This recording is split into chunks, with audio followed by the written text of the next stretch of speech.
The check was already on the table before Ryan sat down. $1 million written in Evelyn Whitmore's steady hand, placed like a verdict. She told him the terms were simple: walk away from her daughter, disappear from their lives completely, and the money was his. Everyone in that room assumed a quiet carpenter would know better than to refuse a woman like Evelyn Whitmore. Ryan picked up the check, studied it for a long moment, then set it back down, and said the one sentence that began to unravel her. What Evelyn never knew was that the man sitting across from her could have bought her entire company and still had change left over. So who exactly was Ryan Hayes? The town didn't have a name worth remembering, which was exactly why Clare Whitmore had chosen it. It sat along the eastern bend of the Hudson River, quiet enough that no one would recognize her face from the financial press, small enough that her phone lost signal in 3 out of 4 corners of the main street. She had driven up alone on a Thursday, told her assistant she needed 48 hours, and checked into a bed and breakfast that didn't have a website. For a woman who ran a billion-dollar holding company before the age of 37, the silence felt almost illegal. She hadn't planned to stay past the weekend. But on Saturday morning, while walking along the waterfront with a coffee she'd bought from a counter staffed by a man who didn't know her name, she passed an open workshop tucked between a hardware store and a closed diner. The front door was rolled up like a garage. Inside, a man was bent over a long oak table working a hand plane across the surface in slow, deliberate strokes. He wasn't rushing. He wasn't checking anything. He was just working, the way people work when no one is watching, and they don't particularly care either way. Clare stopped without meaning to. There was something in the scene that caught her, not the man himself, not yet, but the quality of his attention. She had spent the last 6 years in rooms where everyone was performing something: confidence, indifference, authority, hunger. This man was performing nothing. He was simply there doing the thing in front of him, and the contrast was stark enough to hold her in place for a moment longer, then was polite. He noticed her eventually, looked up without surprise, and nodded once. His name was Ryan Hayes. He told her that when she asked after she'd apologized for staring, and he'd waved the apology off like it was unnecessary. He was in his mid-40s, broad through the shoulders, with the kind of calm that didn't come from ease, but from having passed through something difficult and come out the other side with fewer illusions. He restored antique wood furniture, tables, cabinets, floors, frames, pieces that other people had given up on. He did it slowly and by hand, and he charged accordingly, and his waiting list was long enough that he didn't need to advertise. They talked for 20 minutes that first morning, standing at the edge of the workshop while the river moved behind the buildings and the light shifted from gray to gold. He asked her what brought her up here. She said she needed quiet. He said that was a good reason. He didn't ask what she did for a living, which was unusual, and she didn't volunteer it, which was a relief. When she left, she wasn't sure she would come back. By Sunday afternoon, she was standing in his doorway again with 2 cups of coffee and no particular excuse. That was how it started. Not with drama, not with a single decisive moment, but with the accumulation of small, ordinary exchanges that meant nothing on their own and everything together. Clare extended her stay by 3 days, then by a week. She told herself it was the river, the silence, the change in air. That was partly true. But it was also Ryan, the steadiness of him, the way he moved through a conversation without trying to win it. The fact that he never once asked her what she was worth or who she knew. In a life built around people who wanted something from her, he was the first person in a long time who seemed to want nothing at all. By the time she returned to New York, something had shifted in her that she couldn't fully name. She began making trips back to the town, once every 2 weeks, then once a week.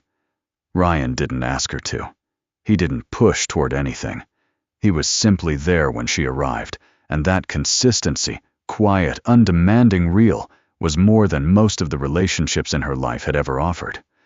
She started keeping a spare jacket at his house. He started making coffee before she knocked. Neither of them commented on either of those things, which said everything. What Evelyn Whitmore knew about Ryan Hayes, she had gathered through a private investigator within 72 hours of Clare mentioning his name. The report was thorough. Ryan Marcus Hayes, age 44, owner of a sole proprietor furniture restoration business, operating out of a rented workshop in a river town 2 hours north of the city. No corporate affiliations on record, no investment portfolio flagged under his name. A modest house, a used truck, and a business that generated a comfortable but unremarkable income by any standard Evelyn recognized. He had a background in finance, she noted that briefly, but the trail went cold more than a decade back, and her investigator found nothing beyond a few dissolved LLCs and a series of wire transfers that had apparently been liquidated and moved into private accounts, whose details were not publicly traceable. She filed that detail away without giving it sufficient weight. That would prove to be her most consequential mistake. Evelyn didn't operate from cruelty. She would have rejected that word entirely. She operated from a set of beliefs she had held for so long that she had stopped examining them. Beliefs about what kind of life was acceptable, what kind of man was suitable, what the Whitmore name required of the people attached to it. She had built the holding company alongside her late husband, and had steered it through 3 recessions and 2 hostile acquisition attempts. She knew what it meant to fight for something, and she was not about to watch her daughter, the CEO she had groomed and positioned and protected, attach herself to a man who sanded furniture in a river town and didn't own a suit jacket she could verify. The first time Evelyn met Ryan was at a dinner party held at the Whitmore brownstone in the West Village, a gathering of investors, board members, and the kind of people who circulate through every important room in New York, without anyone quite remembering when they first appeared. Clare had brought Ryan with a quietness that Evelyn recognized as deliberate. She was not announcing him. She was simply including him, which in some ways was worse. It suggested she had already decided he belonged there. Ryan arrived in dark slacks and a clean button-down.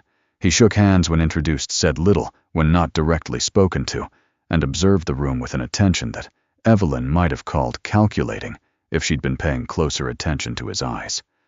She wasn't. She was too busy cataloging everything she considered insufficient, the absence of a tailored jacket, the way he held his glass, without the slight self-consciousness that people new to wealth always carry, the fact that he didn't name-drop once across an entire evening, when name-dropping was essentially the ambient language of everyone else in the room. One of Evelyn's board members, a man named Douglas Farr, had drifted toward Ryan at some point in the evening and attempted the usual currency exchange: schools, neighborhoods, firms. Ryan had answered each question briefly and without elaboration.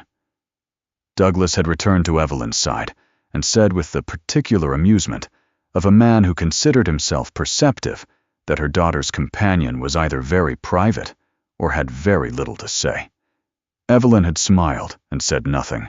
She had already made her assessment. Later that night, after the guests had gone and Clare was helping the catering staff gather glasses, Evelyn found Ryan standing near the bookshelf in the front room, looking at a framed photograph from the 1980s. Evelyn and her husband Young standing in front of the original Whitmore office building on their first day of operation. Ryan didn't know she was behind him. He was looking at the photograph the way he looked at old wood, with a kind of careful interest, reading something in it that wasn't immediately visible. Evelyn watched him for a moment, then announced herself with the click of her heels on the hardwood. Ryan turned, and there was nothing caught or guilty in his expression. He simply looked at her, the way he had looked at her all evening, attentive, measured, entirely composed. "It was a good building," he said, nodding toward the photograph. "It was," Evelyn said. "We sold it in 2004. Ryan nodded slowly, like that meant something. Then Clare appeared in the doorway, and whatever the moment had been, it closed. Evelyn acted within the week. She didn't consult Clare. She didn't announce herself. She had Ryan's number from the investigator's report, and she called it from her personal line on a Tuesday morning, and she told him she would like to meet. She said she believed in directness. Ryan said that was fine and named a time. The meeting took place at Evelyn's private residence, Not the brownstone, but the house in Greenwich, which she used for conversations she didn't want witnessed. It was a deliberate choice, the kind of environmental signal that Evelyn had deployed her entire career to establish who held the power in a room before a word was spoken. The house was immaculate and enormous, and filled with the kind of furniture that cost more than most people's annual salaries. She had coffee prepared but did not offer any when Ryan arrived. He came in, sat down across from her without surveying the room, and waited for her to speak. That was the first thing that unsettled her. He didn't look around. People always looked around in that house. Evelyn laid it out cleanly.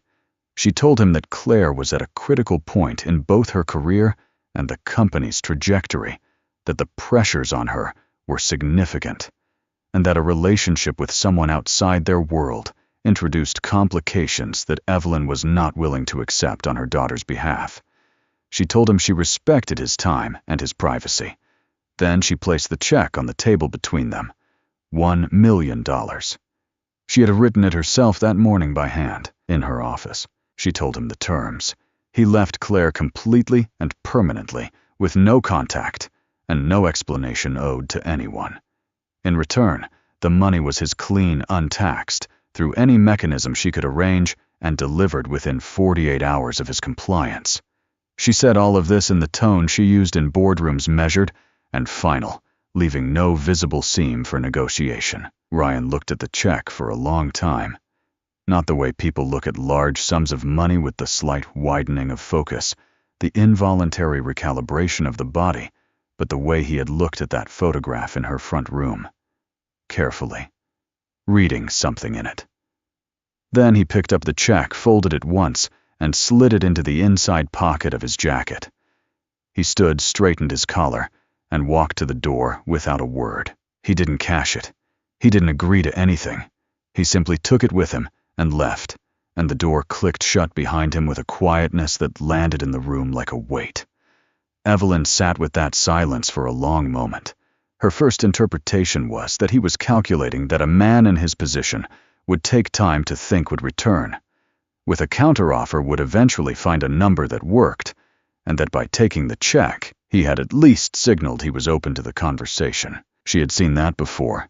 She knew how to wait. What she did not consider, sitting in that enormous room in Greenwich with the Hudson just visible through the far window, was the possibility that Ryan Hayes had taken the check, not as acceptance, but as evidence, something to keep, something that told a true story about who had been in that room and what they had believed about him. That thought didn't occur to her. Not yet. What she felt instead, as she rose and called her assistant, was a slow consolidation of contempt, the particular contempt of someone who believes another person is playing a long game they don't yet understand. She would give him time, and then she would close it. She never once questioned whether the power in that room had been hers. In the weeks that followed the meeting in Greenwich, Clare felt something change without being able to name what it was. Ryan was still there.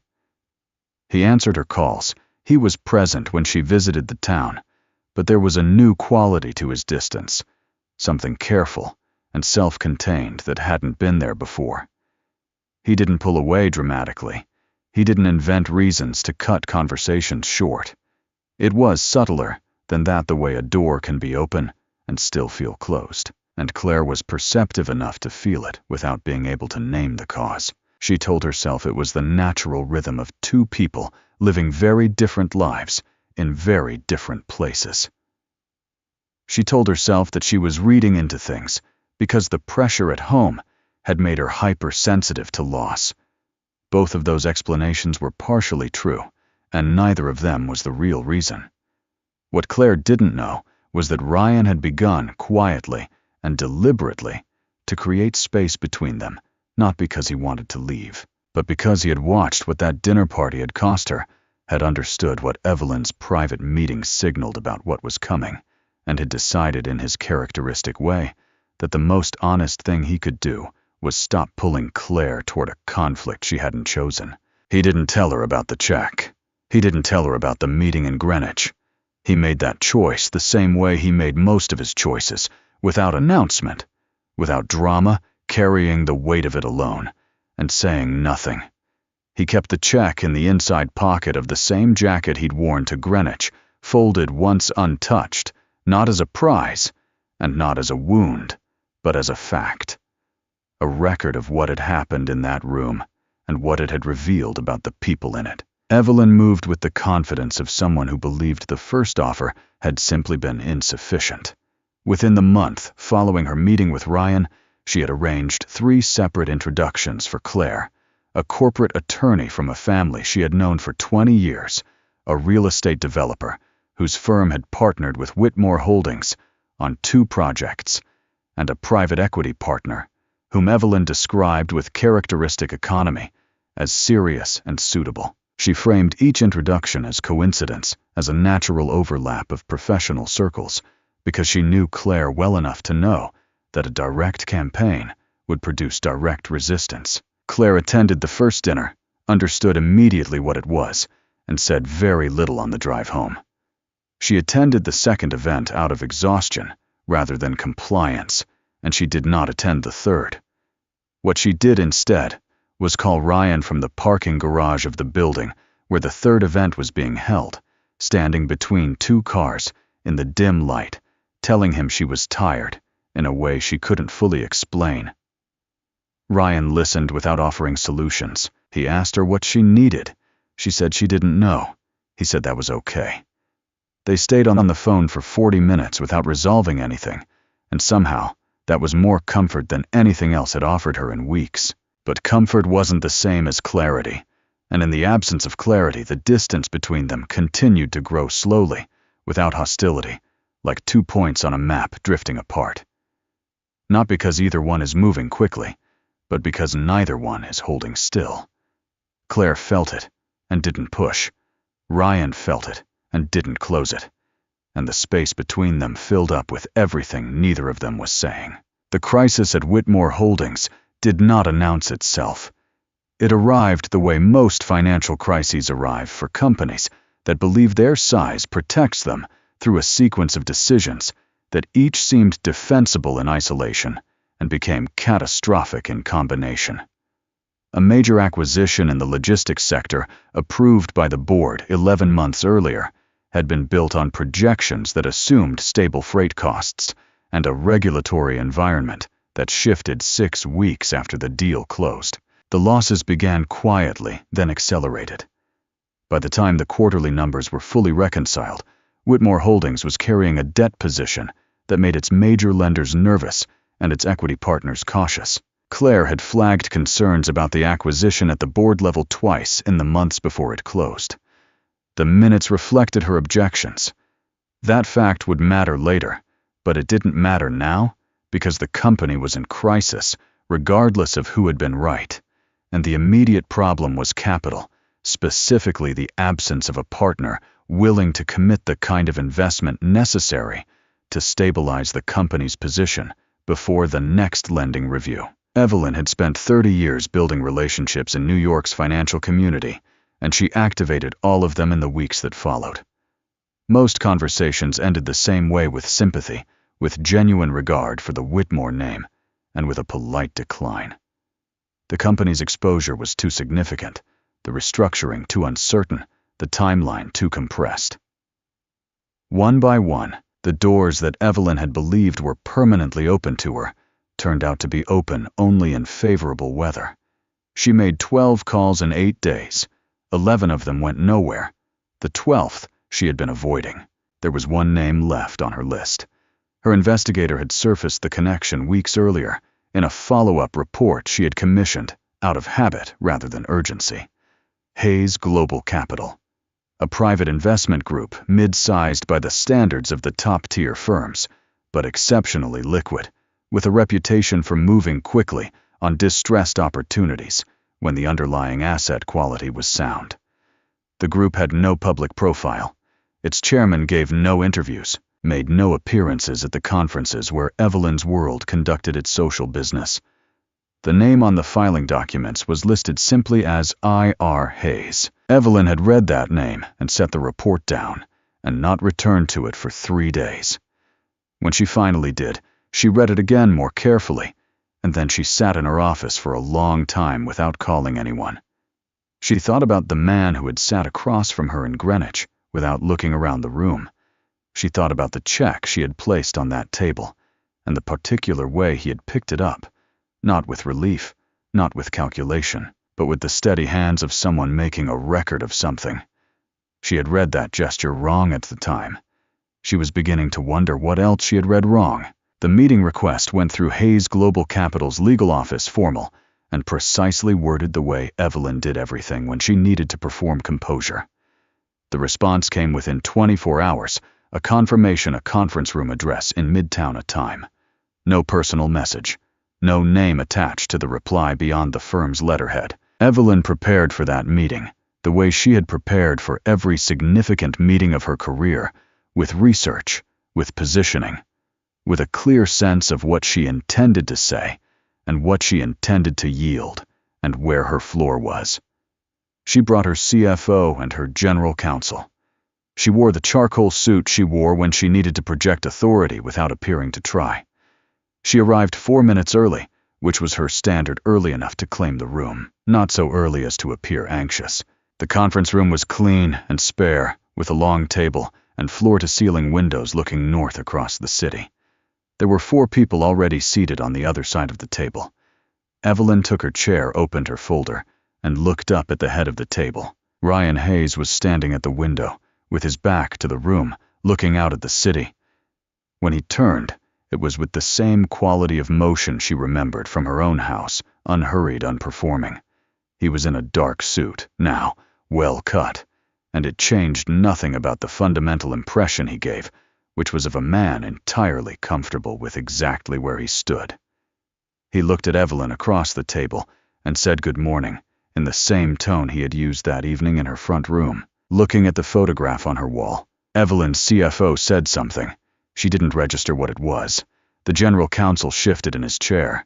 Evelyn kept her face composed by an act of will that cost her more than anything in that room would ever know. Ryan sat down at the head of the table, placed one hand flat on the surface, and said he had reviewed the Whitmore Holdings position and found the underlying assets more solid than the current distress suggested.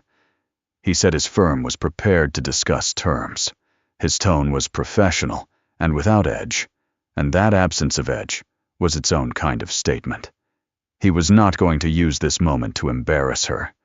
He was going to conduct business, which was almost worse, because it meant she had to sit across from him and do the same. The meeting lasted 2 hours.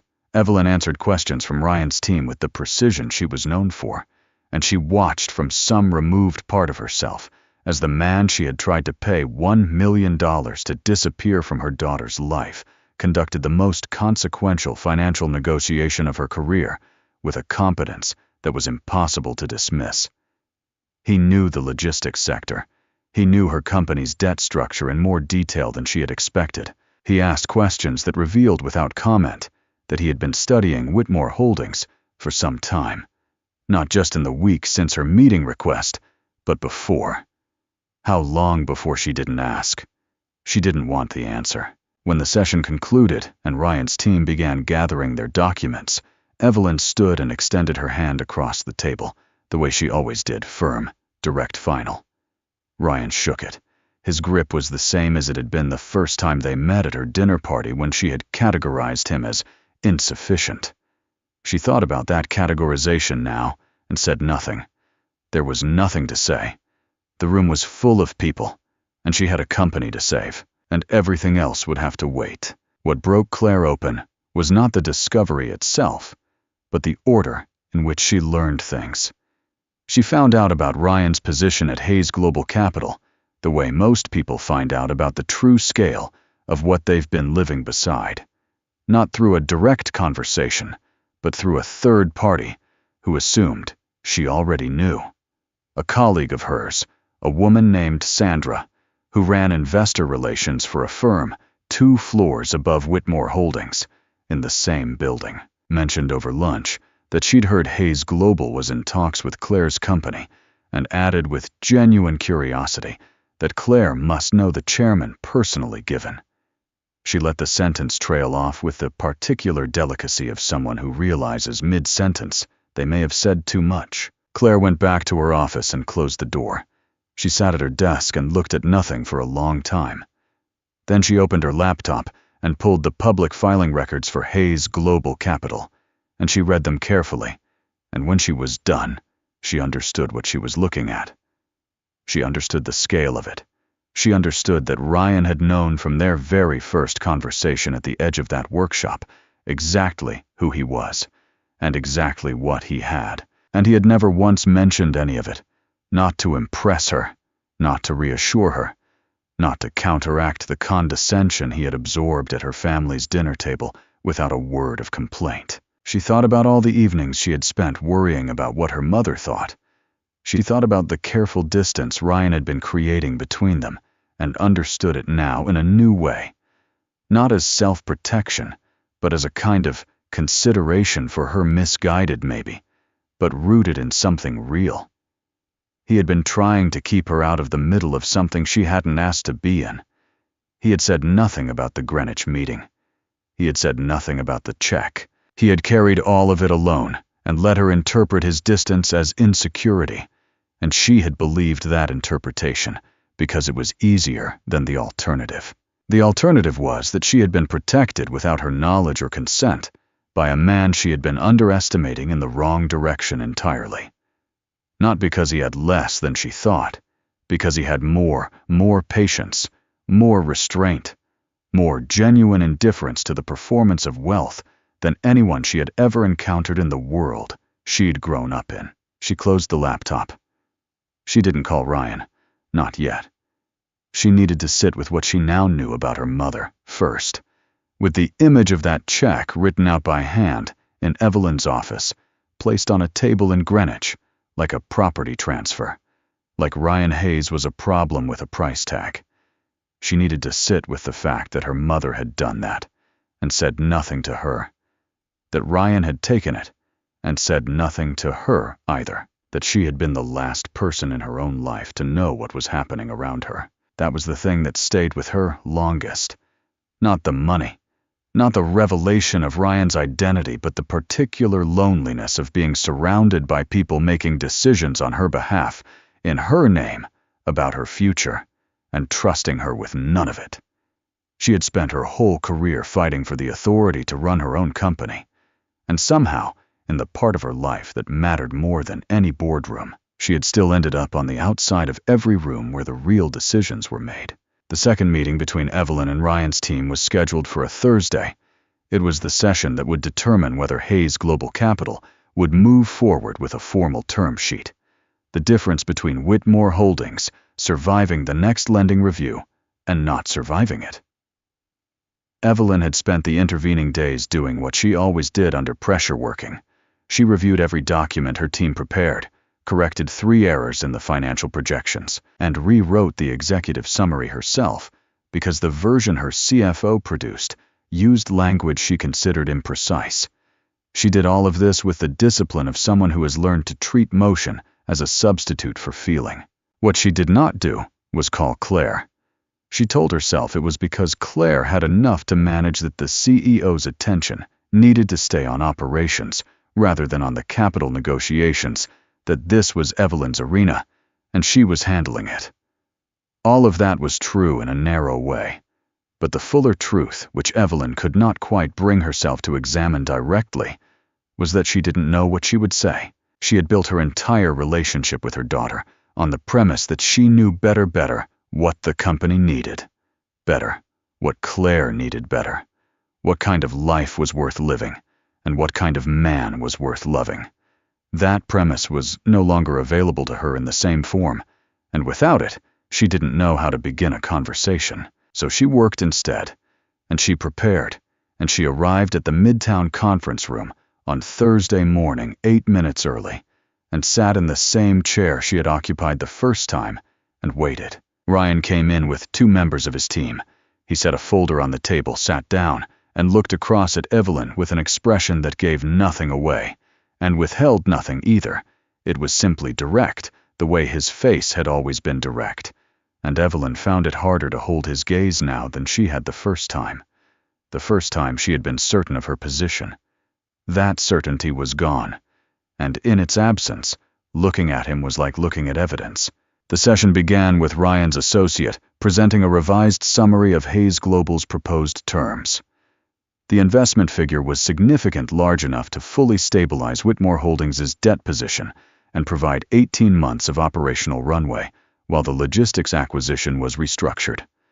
The conditions were specific: a board restructuring, a revised executive oversight framework, and a clause that gave Hayes Global approval rights over any acquisition above a defined threshold for a period of 4 years.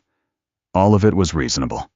All of it was, by any objective measure, more generous than the market situation warranted. Evelyn's general counsel leaned over and said quietly that the terms were favorable. Evelyn nodded without looking at him. She was reading the clause about board restructuring, which required the removal of any board member with a material conflict of interest as determined by an independent review. She read it twice. Then she set the document down and looked at Ryan, and she asked him directly whether the independent review had a predetermined outcome. Ryan looked back at her without any satisfaction in his expression. He said the review would be conducted by a third-party firm his team had used on 4 previous transactions, that the process was standard and documented, and that the outcome would depend entirely on what the review found. He said this evenly, without emphasis, and Evelyn understood that he was telling her the truth, that he was not engineering her removal, that he was simply building a clean structure, and that if the review found what any honest review would find, the outcome would follow from that. She picked up her pen and made a note in the margin of the document. Her hand was steady. She had made sure of that. The formal break came 90 minutes into the session, and most of the people in the room moved toward the side table where coffee had been set out. Ryan stayed at the table. So did Evelyn. When the room had thinned enough, she closed the folder in front of her and looked at him across the empty distance between their chairs. She had prepared nothing for this moment. That was unusual for her, and she was aware of it. Everything she had said in this room, and in every room like it for 30 years, had been prepared, structured, sequenced, designed to produce a specific effect. She had no structure for this. She had only what was true, and what was true was that she had placed a check for $1 million on a table in her house in Greenwich, and asked this man to disappear from her daughter's life, and he had looked at it, the way you look at something that tells you exactly who you're dealing with, picked it up, pocketed it, and walked out. She had interpreted that as leverage, when it was actually something else entirely. It had been documentation. He had kept it because it was true, and truth was the only currency he had ever traded in. Evelyn said his name. He looked at her. She told him she owed him an apology. She said it the way she said most things, directly, without softening the edges, but the content of it was unfamiliar in her own mouth, and she could hear that. She told him that she had treated him as a problem to be managed, and that she had been wrong, not only because of what she now knew about his position, but because it had been wrong before she knew any of that.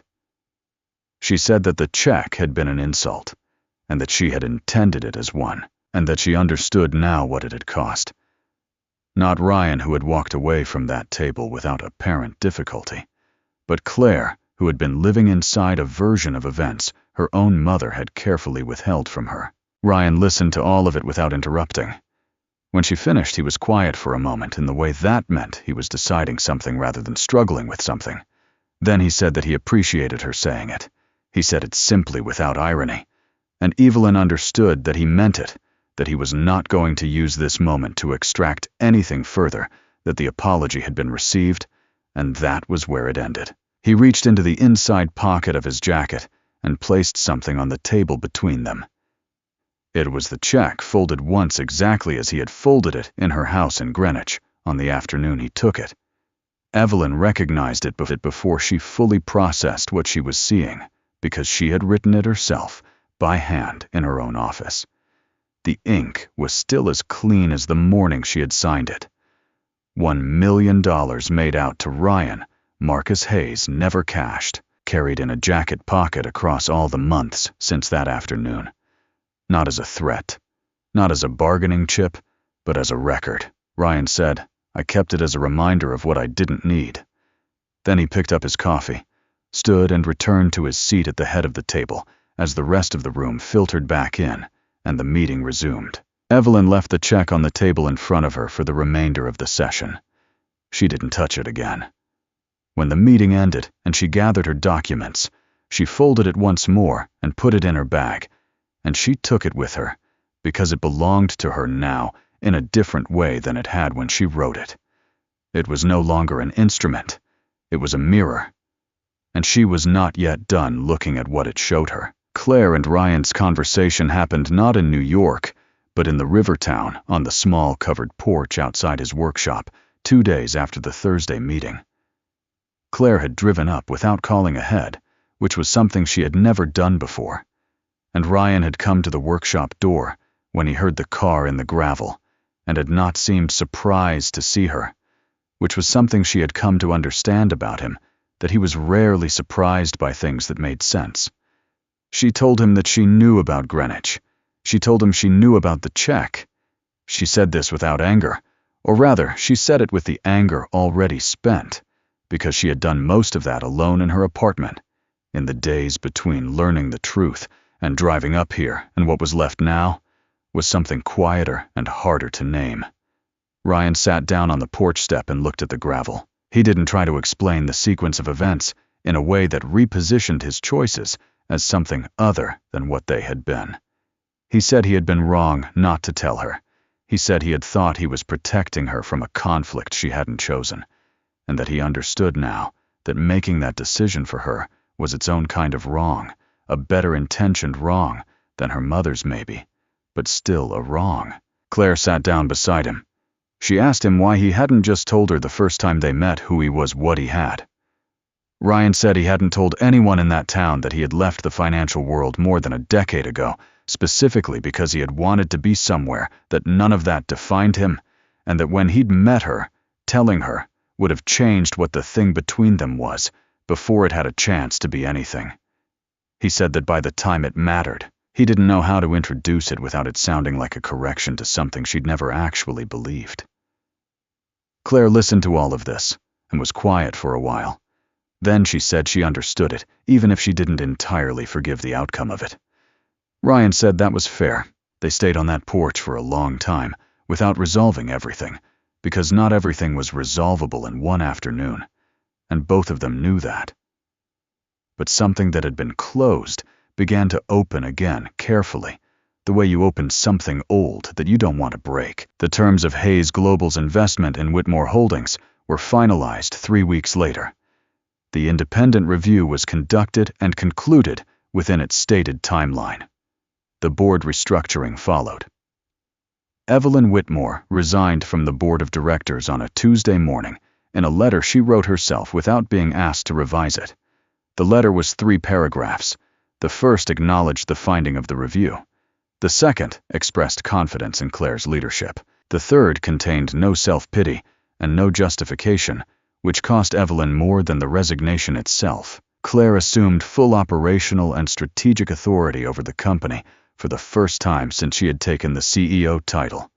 The difference was not visible to anyone outside the boardroom, but inside it everyone felt it, the absence of a counterweight of a set of older eyes reading every decision for alignment with a vision that had been formed in a different era. Clare made 3 strategic decisions in her first month of uncontested authority that her mother would not have approved, and all 3 were correct, and she knew they were correct before she made them, which was the difference. Evelyn moved through the months that followed with the particular discipline of someone recalibrating in private. She did not disappear. She attended the functions she had always attended, maintained the relationships she had always maintained, and continued to be a formidable presence in the rooms she entered. But she was quieter in those rooms than she had been, and people who had known her for years noticed it without knowing what had produced it. She did not explain herself to any of them. She was not at her core someone who explained herself, but she was, for the first time in a long time, someone who doubted herself, not in the corrosive way, not in the way that stops a person from moving, but in the way that makes a person look twice before they speak.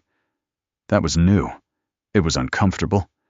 She accepted it as the cost of having been wrong in a way that mattered. There was one other thing she did 3 months after her resignation that she told no one about. She drove up to the river town on a Wednesday morning alone without calling ahead. She found the workshop by following the sound of the hand plane across wood, the same way Clare had found it the first time. Ryan saw her car through the open door and came out to meet her. They stood in the gravel for a few minutes, and Evelyn said what she had come to say, not about the company, not about the terms, not about anything that could be resolved with a document. She said she had spent a long time believing that the people who built things quietly were waiting for an opportunity to be seen. She said she understood now that some of them simply didn't need to be. Ryan listened. He nodded once. He didn't tell her it was fine because it wasn't entirely fine, and they both knew that. But he shook her hand when she left, and she drove back to the city with the windows down, which was something she had not done in years. By spring, Clare had stopped keeping her life in 2 separate containers.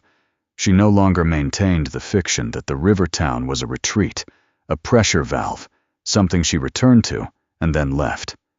She began spending 4 days a week there, driving into the city for what required her physical presence, and handling everything else remotely, because she had built a company capable of functioning without her standing in its center every hour of every day, and it was time she let it prove that. Ryan's workshop was 50 feet from the house. She could hear the sound of him working in the mornings from the kitchen table where she took her calls. It was a steady sound, the plane across the wood, the occasional knock of a mallet, the silence that meant he was looking at something carefully before deciding what to do with it. She had stopped finding the sound distracting. She had started finding it necessary, the way certain sounds become part of the structure of a life without your noticing exactly when that happened. The river was visible from the end of the road. In spring, it ran high and fast, and the color of iron. And in the mornings, before the work of the day started, Clare sometimes walked to the end of the road and stood at the water's edge for a few minutes. She didn't think about the company in those minutes, or about her mother, or about the version of her life she had been living when she first drove up here, looking for quiet. She didn't believe she'd actually find. She thought about nothing in particular, which was its own kind of answer to the question she had been carrying for years without knowing she was carrying it. In the top drawer of Ryan's desk, underneath a folded survey map of the county and a brass compass that had belonged to someone he didn't talk about, the check was still there. $1 million made out in Evelyn Whitmore's hand, creased once from the fold. He had moved it from his jacket pocket to that drawer on the day he came home from the Thursday meeting after he had placed it on the conference table and watched Evelyn look at it and understand finally what it had always been. It wasn't a trophy. It wasn't a warning. It was simply an object that told the truth about a moment, about what one person had believed value looked like, and about what another person had known it wasn't. He didn't need to take it out to remember what it meant. He already knew. And on most mornings, when the light came through the workshop window, and the river was running, and Clare was at the kitchen table, and the day was asking nothing of him, yet the knowing was enough.